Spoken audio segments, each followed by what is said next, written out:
नाज़रीन आदाब, आज का प्रोग्राम इमरान खान के नाम। आज GHQ हमला केस की समाअत थी। आज ये समाअत तकरीबन 3 महीने बाद ही हुई और उसमें एक तो मजिस्ट्रेट जिन्होंने 9 मई के मुल्ज़िमान को शनाख्त किया था, तकरीबन 70 मजिस्ट्रेट थे, उनकी स्टेटमेंट रिकॉर्ड हुई। उसके अलावा पुलिस के 2 अपने गवाहान थे रावलपिंडी पुलिस के, वो भी हुई। लेकिन एक और इम्पॉर्टेंट वाक़या हुआ जिसके बाद जो खबरें आ रही हैं वो उससे हम आपको आगाह करेंगे। वो वाक़या ये हुआ कि आज फिर पोलीग्राफिक टेस्ट नहीं हो सका। रावलपिंडी आ रही है, अडयाला जेल आ रही है, लाहौर पुलिस की टीम है, पंजाब पुलिस की टीम है, लाहौर से आई हुई है। उसकी क़यादत कर रहे हैं DSP आसिफ जावेद। टीम के मेंबरान में इंस्पेक्टर मोहम्मद असलम, मोहम्मद आलम और मोहम्मद अरहम शामिल हैं और इनके साथ साथ फोरेंसिक लैब के नुमाइंदे के तौर पर आबिद अयूब भी शामिल हैं। ये टीम आ रही है, एक पोलीग्राफिक है, एक टेस्ट, दूसरा फोटोग्रामेटिक टेस्ट है और तीसरा टेस्ट है वॉइस पैचिंग का।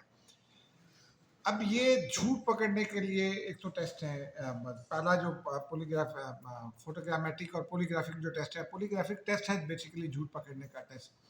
इसमें आपको एक इंजेक्शन लगाया जाता है और उसके बाद आपको ये कानों तक एक वो पहनाए जाते हैं। उसके बाद आप सामने मशीन पर बैठते हैं और फिर आपसे सवालात होते हैं। वो जो इंजेक्शन आपको लगाया जाता है वो आपको की बॉडी में थोड़ा सा एंथुसियाज्म पैदा करता है और फिर जब आपसे सवाल होता है तो वो दिमाग को एक जगह फोकस करने में मदद देता है वो। और उसका जवाब अगर आप छुपाने की कोशिश करें तो मशीन पर कुछ रेड डॉट आना शुरू हो जाता है या ब्लिंक करना शुरू कर देती है, ये येलो डॉट जो भी जिस मशीन का अपना अपना सिग्नेचर होता है, तो उससे पता चलता है कि आप कोई बात छुपा रहे हैं, कोई बात छुपाने की कोशिश कर रहे हैं, सच नहीं बोल रहे या पूरा सच नहीं बोल रहे। वो पूरी कैफियत मॉनिटर हो जाती है उसमें। और फिर ये जो वॉइस मैचिंग टेस्ट है ये भी इम्पॉर्टेंट होता है। और ये वॉइस मैचिंग जो टेस्ट है इसका मकसद ये है कि जो रिकॉर्डिंग्स पहुंची हैं, बेशक वो फॉरेंसिक हो जाती हैं, फॉरेंसिक में तो ये बताते हैं कि ये रिकॉर्डिंग ठीक है, लेकिन वो आवाज़ किसकी है। अगर 5 आवाज़ें हैं तो कौन सी आवाज़ किसकी है। अच्छा, आजकल तो ये भी कहा जाता है, वो मुझे याद है एक ऑडियो आई थी, उसमें वो बेनज़ीर भुट्टो साहिबा के खिलाफ आई थी, तो उसमें कहा गया कि अदाकार मोहम्मद अली ने आवाज़ रिकॉर्ड कराई किसी और की बनाकर। वो मोहम्मद अली साहब कहते रहे कि नहीं बनाई, लेकिन वो किसी न किसी जो वॉइस एक्सपर्ट था या आवाज़ बदलने के माहिर जो फनकार होते हैं, कई मैंने देखे, कई एक अकबर बलोच हुआ करते थे, एक जफरी होते थे, वो लता की आवाज़ में गाने गाते थे। वो जो अकबर बलोच थे वो तो डबल आवाज़ में गाने गाते थे, मर्दाना मोहम्मद रफ़ी की आवाज़ में भी और लता की आवाज़ में भी, नूरजहां की आवाज़ में भी वो गाते थे। तो ये इंसान में बड़ी सलाहियतें होती हैं और उन्हीं में एक सलाहियत जो है वो आवाज़ें निकालने के साथ साथ झूठ बोलना भी होता है। तो वो वॉइस मैचिंग जो टेस्ट है वो इस बात को इंश्योर करता है कि जो आवाज़ है वो किसकी है। वो क्योंकि हर इंसान में अदायगी जो होती है ना अल्फाज की, उसका ख़ास अंदाज होता है, मुख्तलिफ होता है। मेरा मुख्तलिफ है, मेरे भाई का ज़रा मुख्तलिफ होगा, चाहे उसकी आवाज़ मुझसे मिलती हो, चाहे उसका स्टाइल मुझसे मिलता हो बोलने का। तो वो बड़ा ज़रूरी था। इमरान 3 दिन से वो टीम आ रही है, आज भी वो टीम नाकाम चली गई। और जो DSP हैं उन्होंने गुज़िश्ता रोज़ भी कहा था, आज भी उन्होंने ये कहा कि सच तक पहुँचने में मुश्किलात है।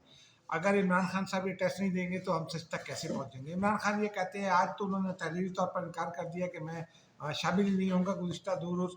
परसों उन्होंने ये कहा था कि मेरे वकला नहीं आए हैं, इसलिए मैं वकीलों की मौजूदगी में टेस्ट नहीं दूंगा। गुज़िश्ता रोज़ उन्होंने कहा कि मैं टेस्ट नहीं दूंगा। उनके वकला भी मौजूद थे। मैंने अली जफ़र साहब से ये पूछा कि अदालती हुक्म है, तो उन्होंने कहा कि ये मुलजिम का राइट है। दुनिया भर में नाज़रीन ये फोटोग्रामेटिक, वॉइस मैचिंग टेस्ट और पोलीग्राफिक टेस्ट होते हैं कई बार संगीन मामलात में। एक मुकदमा था, मुझे वो मुकदमे के मुलजिम का नाम याद नहीं रहा, लेकिन उसकी मैंने कुछ समात देखी थी और फिर खबरें भी पढ़ी। अच्छा मशहूर मुकदमा था वो। उसमें जब मुलजिम ने इनकार किया सेहत जुर्म से, तो उसमें फिर उसका ये तमाम टेस्ट हुए اور اس میں ملزم غلط ثابت ہو گیا. یہ مجھے کسی وقت میں مقدمے کی تفصیل اس سے وابستہ نہیں ہے تو انشاءاللہ تھوڑی ریسرچ کر کے پیش کر سکتا ہوں، لیکن یہ پہنچنا ضروری ہوتا ہے. اب آج عمران خان صاحب نے جو تحریری طور پر یہ بتا دیا ہے تو اس کا مطلب ہے کہ وہ اپنے لیے مشکلات پیدا کر رہے ہیں. مشکلات کیا پیدا کر رہے ہیں یہ ذرا جاننا ضروری ہے. عمران خان 9 مئی کے کیس میں ہیں. 9 مئی کا مقدمہ اوریجنلی فوجی عدالتوں میں جانا تھا. حکومت نے اس کے لیے رجسٹریشن بھی کی. اسے چیلنج کر دیا گیا. اس وقت کی سپریم کورٹ نے جو ہے وہ اس کے خلاف ایک فیصلہ دے دیا اور یہ کہا کہ یہ تو فوجی عدالتوں میں نہیں ہو سکتا. وہ غالباً کہا گیا جو چیف جسٹس تھے بدیال صاحب ان کی عدالت اس میں. اب اس کے بعد جو فیصلہ ہوا ہے وہ اب یہ بعد موجودہ سپریم کورٹ کی آئینی بینچ نے یہ فیصلہ کیا اور اس نے عدالتوں کو یہ ہدایت کی ہے کہ 4 مہینے میں کیس مکمل کر لیں، خاص طور پر جہاں عمران خان کا کیس چل رہا ہے راول پنڈی کی دہشت گردی کی عدالت اس میں. تو یہ بڑا امپورٹنٹ تھا کہ آپ پولیس نے اپنی انکوائری رپورٹ مکمل کرنی ہے. پولیس کی جو ایک پولیس رپورٹ آ چکی ہے وہ ہم نے آپ کو پہلے بھی بتایا تھا کہ اس میں انہوں نے بتایا ہے کہ یہ پلاننگ کہاں ہوئی، کون کون پلاننگ میں شریک رہا اور پلاننگ کیا ہوئی اور اس کے فالو اپ میں کیا ہوا. یہ پوری تفصیل جو پنجاب پولیس کی ایک رپورٹ ہے پلاننگ کی وہ چونکہ سبمٹ ہوئی ہے وہاں عدالت میں تو یہ سب ہو چکا. اب اس انکوائری کو کسی نتیجے تک پہنچانا تو یہ ٹیسٹ ضروری تھے. اب عمران خان صاحب نے مشکلات کیا پیدا کی ہیں. ایک تو جب قانون میں آپ ملزم اپنا حق استعمال کرتا ہے تو وہ تو خیر ہے، لیکن پبلکلی بھی اس کا ایک امیج یہ کریٹ ہوتا ہے کہ یہ کوئی چیز چھپا رہے ہیں. عمران خان تو یہ کہتے ہیں کہ مجھے پھنسانے کی کوشش ہو رہی ہے، لیکن ایک رائے یہ بھی ہے کہ اگر عمران خان جو ہے وہ سچ کو سامنے لانا چاہتے ہیں یا عمران خان دودھ کا دودھ اور پانی کا پانی کرنا چاہتے ہیں تو ٹیسٹ کرا دیں. وہ جھوٹ نہیں بولتے عمران خان اگر تو وہ پھر ثابت ہو جائے گا اس میں کہ وہ انہوں نے جھوٹ نہیں بولا. تو اور وہ جو وائس میچنگ ٹیسٹ ہے اس میں بھی ثابت ہو جائے گا کہ آوازیں ان کی نہیں ہیں. ایک رائے یہ بھی ہے. پی ٹی آئی یہ کہتی ہے کہ ان کو پھنسانے کی سازش ہو رہی ہے. تو یہ دونوں چیزیں جو ہیں وہ ٹیسٹ پر منحصر ہیں. علی ظفر صاحب کا تو یہ کہنا تھا کہ اگر وہ یہ ثابت ہوگا کہ عمران خان کی آواز نہیں ہے تو پھر تو ریاست کو سبکی ہوگی. تو میں نے کہا کہ بھی حکومت کو سبکی ہوگی، لیکن آپ کا رائٹ ہے، اگر یہ رائٹ ہے قانون میں تو ٹھیک ہے. لیکن یہ کچھ چیزیں ایسی ہوتی ہیں جو قانون میں ضرور ہوتی ہیں لیکن ان کا ایک آپ کی پرسنالٹی پر بھی افیکٹ ہوتا ہے، ایک اس کا سوشل امپیکٹ ہوتا ہے. اور یہ سوشل امپیکٹ ہوگا عمران خان پر کیونکہ اب مخالفین ان کے یہ کہیں گے کہ عمران خان سچ سامنے لانے سے بھاگ گئے. تو یہ معاملہ ہے. لیکن اس کا ایک اور پہلو بھی ہے ناظرین. ابھی جیسے میں تھوڑی دیر پہلے بات کر رہا تھا کہ یہ فوجی عدالتوں کا معاملہ تھا. اب فوجی عدالتوں کو مقدمات مکمل کرنے کا معاملہ مل گیا ہے اور اس میں یہ بھی کہا جا رہا ہے وہ جنرل فیض حمید جو ہے وہ ان کا معاملہ فوجی عدالت میں ہے. ان کا معاملہ فوجی عدالت میں ایک تو وہ ہے نا جو انہوں نے ٹاپ سٹی ہاؤسنگ اسکینڈل میں اپنے ناجائز کا اختیارات کا استعمال کیا تھا، لیکن اسی پریسٹیج میں تھا کہ انہوں نے باقی معاملات میں بھی بیونڈ ہز جورسڈکشن اور اپنی جو ہے نا وہ حدود سے باہر نکل کر کام کیا. اس میں جو ذرائع نے تصدیق کی اور بعد میں درجنوں اس کے اوپر یوٹیوب سٹوریز بھی ہوئی، اخبارات میں بھی چھپا، ٹی وی چینلز پر بھی ڈبیٹ ہوئی کہ 9 مئی کا معاملہ بھی اس میں شامل تھا. تو جنرل فیض حمید کا ٹرائل تب تک مکمل نہیں ہوگا جب تک عمران خان کا ٹرائل ان کے ساتھ نہیں ہوگا، کیونکہ ان پر یہ بھی الزام ہے کہ انہوں نے جو کچھ بھی کیا اس وقت کے وزیر اعظم کے لیے کیا. یہ اس پریسٹیج میں بھی جو ہے انڈیکیشن موجود ہے. اب اس میں جو اطلاعات ہیں کہ اگلے 3-4 دن میں یہ ہو سکتا ہے، یہ کوئی فائنل اطلاع نہیں ہے، میں اس کو فائنل کنفرمیشن نہیں سمجھتا، نہ کہہ رہا ہوں، لیکن یہ جو اطلاعات ہیں جو ذرائع ہیں اور کریڈیبل ذرائع ہیں وہ یہ دعویٰ کر رہے ہیں کہ اگلے کچھ دنوں میں کچھ کا تو دعویٰ یہ ہے کہ 4 سے 5 دنوں میں اور کچھ کا دعویٰ یہ ہے کہ اگلے کچھ دنوں میں عمران خان کا کیس اس بنیاد پر کیونکہ اب فوجی عدالتوں میں چلا جائے گا. کیونکہ یہ جو ٹیم ہے آج چونکہ ان کو تحریری طور پر مل گیا، ابھی اپنی رپورٹ لکھیں گے. جب یہ اپنی رپورٹ لکھیں گے تو اس میں وہ سارے چیزیں بیان کریں گے اور اس کے بعد پھر وہ عدالتوں کو سبمٹ کر دیں گے.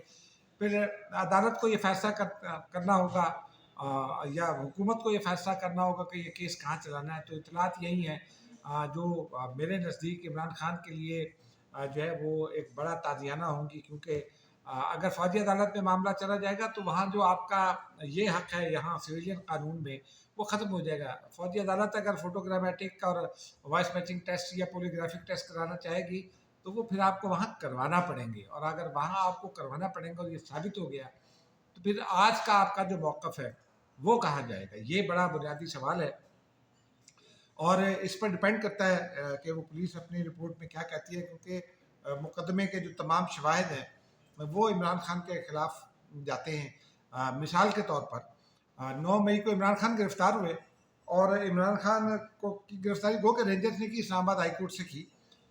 लेकिन उस रेंजर को किसी ने दरख्वास्त की ना, एक रेंजर्स को दरख्वास्त करने का एक तरीका मौजूद है, सिविलियन फोर्स है रेंजर्स, रेंजर्स फौज नहीं है। रेंजर्स वजारत दाखिला के मातहत है, और वो एक ख़ास तरीक़ाकार के मुताबिक आती है। डिप्टी कमिश्नर हो, आईजी हो, या वज़ीर दाखिला या सेक्रेटरी दाखिला, वो रेंजर्स को हिदायत करते हैं या रेंजर्स की रिक्वेजिशन करते हैं कि आपको हमसे ये काम है। और रेंजर्स को क्यों बुलाना पड़ा था? उससे पहले इस्लामाबाद पुलिस 2 बार गई थी इमरान खान साहब से ज़मान पार्क में उनके वारंट पर तामील कराने, और एक बार तो बहुत मारा गया था जिसमें एक शाह साहब कत्ल भी हो गए थे, और हुकूमत ये कहती है कि वो कत्ल पीटीआई के लोगों ने किया, और पीटीआई वाले कहते हैं कि जी वो कत्ल जो है वो हमने नहीं किया, वो इल्ज़ाम लगाते हैं कुछ और लोगों पर।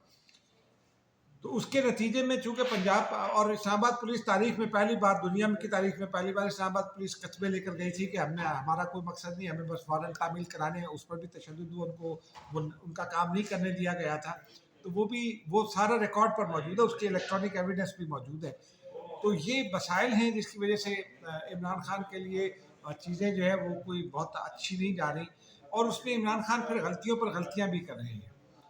वो उनको उनके साथी मशवरा देते हैं, जैसे बैरिस्टर गौहर वगैरह है, कि वो ज़रा धीमे रहें, मुज़ाकरात की बात होगी और फिर आपको बचाने की बात होगी, लेकिन वो कोई ना कोई ऐसा बयान दे देते हैं, जैसे उन्होंने गुज़िश्ता रोज़ का एक तबसरा कर दिया जो सोशल मीडिया पर चल रहा है, कि जिसमें उन्होंने फरमाया कि जनाब वो जनरल आसिम मुनीर को बादशाह सलामत बना दें।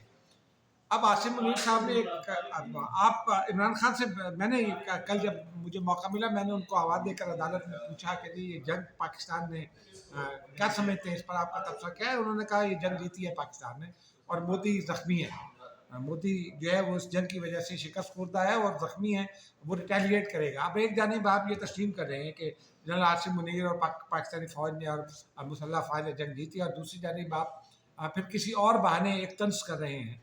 तो इस तरह की चीज़ें कभी भी अच्छी नहीं समझी जाती, और उसके साथ साथ फिर जब आप सच बताने से, सच को सामने लाने का जो तरीक़ाकार उसको इख्तियार नहीं करते, तो फिर कानून को अपना रास्ता इख्तियार करना होता है।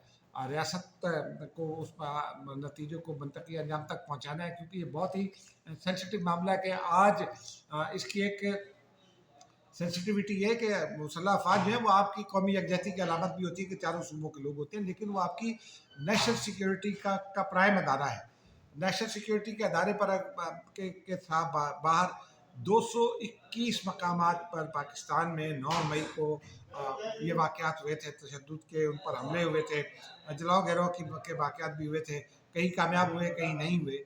तो ये मुसल्लह अफ़वाज इस बात की इजाज़त नहीं दे सकती कि मुलजिमों को सज़ा ना मिले, और दुनिया में कहीं भी अगर ऐसा हो तो मुसल्लह अफ़वाज इजाज़त नहीं देंगे, और वो स्पेशल क़वानीन के तहत ही होती है। अमेरिका में भी मिसाल है, जब व्हाइट हाउस पर हमला हुआ स्पेशल कानून के तहत सज़ाएँ हुई, वो कि ट्रंप ने माफ़ की लेकिन वो सज़ाएँ हुई। बरतानिया में अभी जब ये फार राइट के लोगों ने हंगामा आराई की तो वो भी स्पेशल कोर्ट में उनके मुकदमा चल रहे हैं, और कईयों को सज़ाएँ भी हो गई हैं। तो ये बड़ा सेंसिटिव मामला है, इसलिए इसको किसी न किसी मनतकी अंजाम तक पहुँचाना पड़ेगा। तो ख़तरा है कि ये अगर ये इमरान खान नहीं माने तो फिर फ़ौजी अदालतों में ये अल्टीमेटली फ़ौजी अदालत में जाएगा मुकदमा, क्योंकि जनरल फैज़ अमीद का मुकदमा, और जनरल फैज़ अमीद अकेले चूँकि नहीं है, ये कहा गया है कि वो किसी और के लिए काम कर रहे थे, तो वो कोई और जो है जिसके लिए वो काम कर रहे थे वो उसके लिए काम क्यों कर रहे थे? क्या वो जो कोई और है, एक नुक्ता कानूनी ये भी है कि क्या वो कोई और है, उसने कोई हिदायत दी थी? तो ये सब चीज़ें जानने के लिए मुकदमे की वहाँ समाअत होना ज़रूरी होगी। जनरल फैज़ हमीद का अकेले का ये मुकदमा फ़ौजी अदालत में नहीं चल सकेगा, टॉप सिटी का चल जाएगा लेकिन ये नहीं चल सकेगा जो प्रेस रिलीज में मेंशन था। तो ये इसकी बड़ी सिग्निफिकेंस है आज के इनके इमरान खान के अपने फैसले की। और अब आते हैं नाज़रीन एक छोटी खबर की जानिब। खबर मतलब मुख्तसर है लेकिन ये बड़ी खौफनाक बात है। ये तहरीक तालिबान पाकिस्तान, जिसको अब फितनतुल खारिज का नाम दिया गया है, और अब फितनतुल हिंद में भी वो शामिल है, क्योंकि बलूचिस्तान के खुलदार के गुलिस्तान उसके वाक़े के बाद रियासत ने उन्हें ये लक़ब दे दिया है बलोच अलहदगी पसंदों को भी और उनके साथी दहशतगर्दों की, जिसमें ये TTP भी शामिल है। ये इस्लाम के नाम पर जो है वो हमें बंदूक लेकर सिखाने आते हैं। गुज़िश्ता रोज़ भी हमने आपको बताया था कि मसाजिद को इस्तेमाल किया जाता है, लेकिन आज ताज़ा खबर ये आई है कि कानकुनी होती है बलूचिस्तान में और खैबर पख्तूनख्वा में, और वहाँ कानकुनी पर ये 5% भत्ता मांग रहे हैं। यानी आप एक ज़बरदस्ती ज़ोर ज़बरदस्ती का काम कर रहे हैं, बदमाशी कर रहे हैं, दहशतगर्दी कर रहे हैं, और ये इस्लाम के नाम पर कर रहे हैं। फिर कानकुन उनको ख़त मिले हैं ठेकेदारों को, ठेकेदारों की जानिब से वो ख़त यकीनी तौर पर सिक्योरिटी अदारों को मिले हैं, जिसके बाद ये खबर सामने आई है। ठेकेदारों की जानिब से भी ये माजी में भी खबर सामने आती रही है, लेकिन उस वक्त इतने ज़्यादा संगीन मसाइल पैदा नहीं हुए। अब मसाइल पैदा हो रहे हैं। फिर उनको ये भी कहा गया है कि जो ट्रक निकलेगा, चाहे वो मार्बल लेकर निकले, चाहे कोई और मादनियात लेकर निकले, हर ट्रक 5,000 रुपये जो है ना फ़ी ट्रक अपना भत्ता देगा हमें। यानी आप जो है वो तमाम गैर कानूनी काम करना चाहते हैं, और इस्लाम के नाम पर। इससे बदनाम कौन होगा? मुसलमान बदनाम होंगे, पाकिस्तान बदनाम होगा, और इस्लाम को बदनाम करने की ये कोशिश है। और इस कोशिश के पीछे कौन है? वही फितनतुल हिंद इसको कह लें। तो नाज़रीन, ये बड़ी खबर थी, हमने कहा आपके साथ शेयर करें। मुझे इजाज़त दीजिए, खुदा हाफ़िज़।